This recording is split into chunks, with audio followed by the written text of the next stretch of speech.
नमस्कार दोस्तों, मैं हूं जिग्नेश परमार और आप देख रहे हैं निवेश ज्ञान। तो आज इस वीडियो में हम एनएफओ रिव्यू करने वाले हैं Motilal Oswal multi cap fund के बारे में।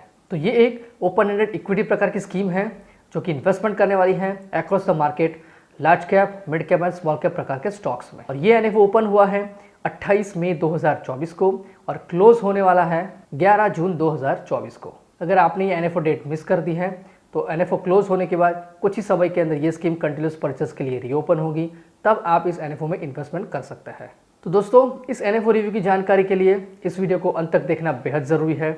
अगर अभी तक चैनल को सब्सक्राइब नहीं किया है तो चैनल को सब्सक्राइब करें और बेल आइकन प्रेस करना बिल्कुल ना भूलें। तो ये शुरू करते हैं। तो सबसे पहले हम जानकारी लेंगे कि मल्टी कैप कैटेगरी क्या है। जैसे कि इसका नाम सजेस्ट करता है मल्टी कैप, इसके अंदर लार्ज कैप, मिड कैप और स्मॉल कैप सभी प्रकार के स्टॉक्स होते हैं, लेकिन मिनिमम एसेट एलोकेशन सभी के अंदर 25% होना चाहिए। यानी कि लार्ज कैप में 25%, मिड कैप में 25% एंड स्मॉल कैप में 25%। मिनिमम एसेट एलोकेशन इतना तो होना ही चाहिए। और इस तरह से एक साथ सभी मार्केट कैप में इन्वेस्टमेंट करने से अच्छी तरह से डाइवर्सिफिकेशन होता है, जिससे वॉलेटिलिटी को मैनेज करने में हेल्प मिलती है। और ये स्कीम फ्लेक्सी कैप कैटेगरी की स्कीम से बेहतर है।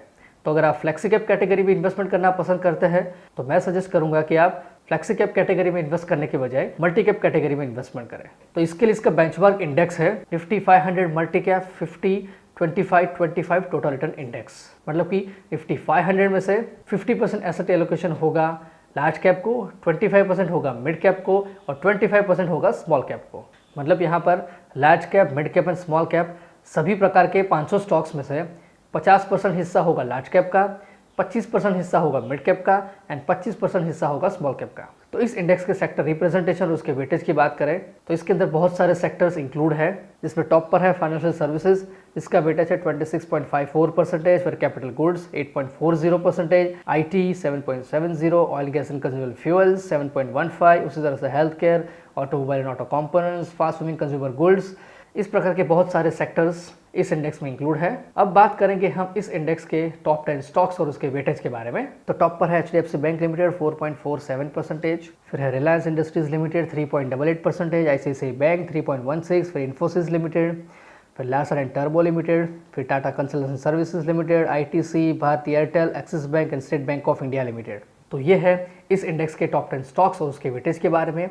अब हम जानकारी लेंगे इस इंडेक्स के परफॉर्मेंस के बारे में। तो इस इंडेक्स ने पिछले एक साल का टोटल रिटर्न दिया है 47.83%, पिछले 5 साल का टोटल रिटर्न है 20.86% और सिंस इंसेप्शन यानी कि करीब 19 साल का टोटल रिटर्न है 16.60%। मतलब कि लंबे समय के टाइम पीरियड में भी इस इंडेक्स ने काफ़ी अच्छा परफॉर्मेंस दिया है। यहाँ पर तीनों मार्केट कैप में इन्वेस्टमेंट होता है, इसीलिए डाइवर्सिफिकेशन भी अच्छे से होता है और वॉलेटिलिटी को भी काफ़ी हद तक मैनेज किया जा सकता है। तो बात करेंगे एसेट एलोकेशन की, तो यहाँ पर 75 से लेकर 100% तक का इन्वेस्टमेंट होने वाला है इक्विटी और इक्विटेड इंस्ट्रूमेंट्स में, जिसमें 25% large cap, 25% mid cap and 25% small cap में इन्वेस्टमेंट होने वाला है। 0 से लेकर 25% तक का इन्वेस्टमेंट हो सकता है debt and money market instruments में और 10% तक का इन्वेस्टमेंट हो सकता है रीट्स एंड इक्विटीज में। इस एनएफओ के फंड मैनेजर हैं मिस्टर अजय खंडेलवाल, निकेत शाह एंड संतोष सिंह। इस एनएफओ में इन्वेस्टमेंट के लिए मिनिमम एप्लीकेशन अमाउंट है 500 रुपये और 1 रुपये के मल्टीपल्स में। एडिशनल परचेज भी आप कर सकते हैं 500 रुपये और 1 रुपये के मल्टीपल्स में। और मिनिमम रिडम्पशन अमाउंट है 500 रुपये और 1 रुपये के मल्टीपल्स में। और मिनिमम मंथली एसआईपी अमाउंट है 500 रुपये 12 इंस्टॉलमेंट्स के लिए। यहाँ पर एसआईपी, एसटीपी, एसडब्ल्यूपी सारी फैसिलिटीज अवेलेबल है। प्लान्स एंड ऑप्शन की बात करें तो डायरेक्ट एंड रेगुलर दोनों प्लान्स, ऑप्शंस में ग्रोथ एंड इनकम डिस्ट्रीब्यूशन का कैपिटल विड्रॉल, सो पे आउट एंड रीइन्वेस्टमेंट, सारे प्लान एंड ऑप्शंस इस एनएफओ में अवेलेबल है। लोड स्ट्रक्चर की बात करें तो एंटी लोड एप्लीकेबल नहीं है, लेकिन एग्जिट लोड में यूनिट अलॉटमेंट से 15 दिन के अंदर कुछ भी रिडम्पशन स्विच करते हैं 1% एग्जिट लोड एप्लीकेबल है और 15 दिन के बाद रिडम्पशन स्विच करने पर कोई भी एग्जिट लोड एप्लीकेबल नहीं है। लेकिन स्टैम्प ड्यूटी 0.005% एप्लीकेबल है।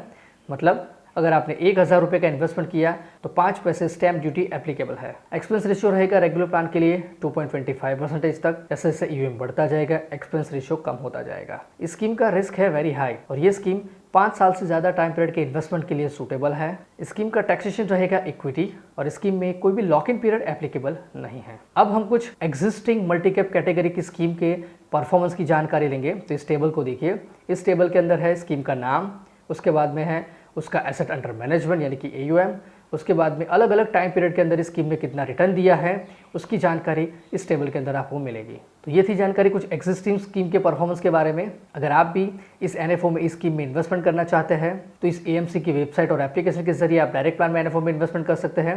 अगर आप रेगुलर प्लान में इन्वेस्टमेंट करना चाहते हैं तो फंड्स बाजार के जरिए आप रेगुलर प्लान में इस NFO में इन्वेस्टमेंट कर सकते हैं। फंड्स बाजार भारत का एक लीडिंग इन्वेस्टमेंट पोर्टल है जिसकी लिंक आपको pin comment and description box में मिलेगी। वहां से बहुत आसानी से अपना अकाउंट ओपन करें और इस NFO में इन्वेस्टमेंट करना शुरू करें।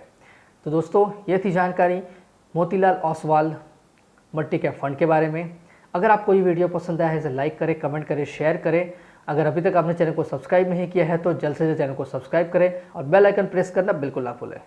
Mutual fund investments are subject to market risks. Read all scheme related documents carefully.